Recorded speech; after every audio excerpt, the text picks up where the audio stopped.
au 01 71 86 43 08. 01 71 86 43 08. France Inter, il est 15h.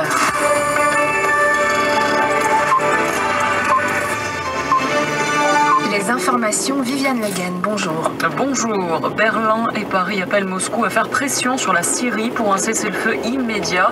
Pour l'instant, la trêve n'est pas appliquée. 8e jour de raids aériens sur la Ghouta orientale. Plus de 520 civils tués, dont une centaine d'enfants.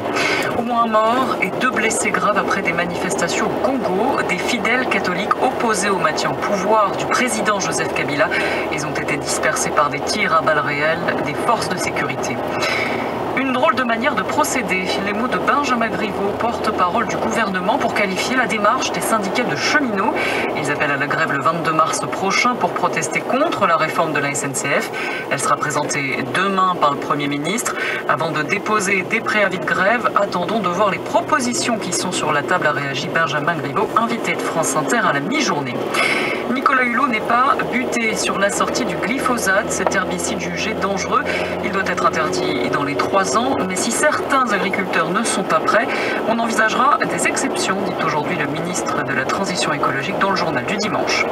L'un visait un grand équipement sportif dans l'ouest du pays, l'autre des militaires de l'opération Sentinelle dans le Gard. 2 projets d'attentats ont été déjoués depuis le début de l'année en France, c'est ce que dit Gérard Collomb ce dimanche, des projets qui n'étaient pas totalement finalisés, selon le ministre de l'Intérieur. La station d'Avoria en Haute-Savoie, endeuillée, 2 frères sont tombés d'une falaise entre 2 domaines skiables hier. L'aîné, âgé de 12 ans, n'a pas survécu. Le plus jeune, 10 ans, est hospitalisé. Son pronostic vital n'est pas engagé. Et tout en passe de résoudre l'une des grandes énigmes judiciaires du XXe siècle. La police fouille actuellement l'ancienne maison des Seznec en Bretagne.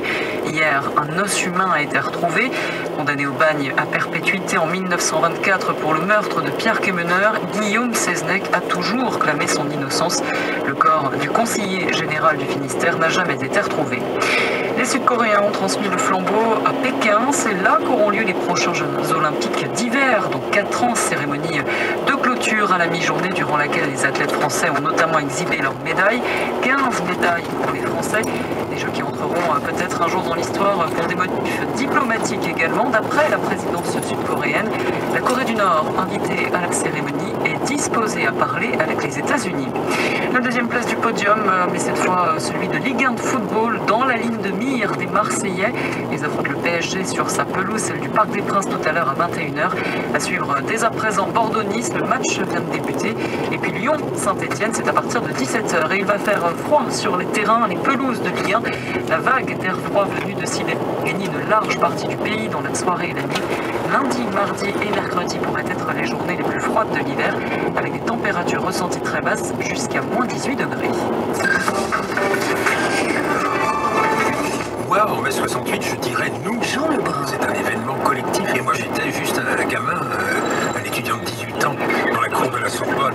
Je me souviens assez précisément des noms. Et puis je me souviens moins précisément des temps. Quand ai-je vu Guy Hockenheim debout avec son drapeau rouge sur le toit de Sancier? Je ne saurais le dire précisément. Mai 68, c'est pas une saison, c'est une succession de saisons. Ça a duré pour moi des années. À partir du 19 mars sur France Inter, mai 68. Et pas une rite. Témoignez, contestez, intervenez en laissant dès maintenant votre message sur le répondeur de France Inter. Vous nous appelez, 01 56 40 68 68 vous avez la parole immédiatement. ou sur franceinter.fr.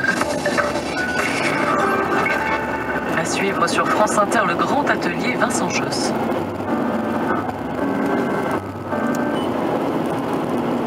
Mai 68 à 50 ans, moi également. J'ai été bercé sur les barricades. Je pourrais réécrire ma vie comme ça.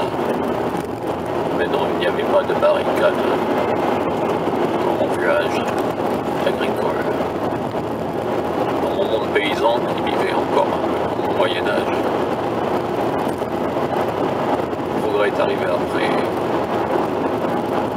On se dit que cette écu était nécessaire, mais il a tout dévasté. C'est le moment, cyclotimie, les hauts et les bas. des Platanes. Je vis dans le monde qui s'appelle la France. Une rue des Platanes, une route départementale. AD2.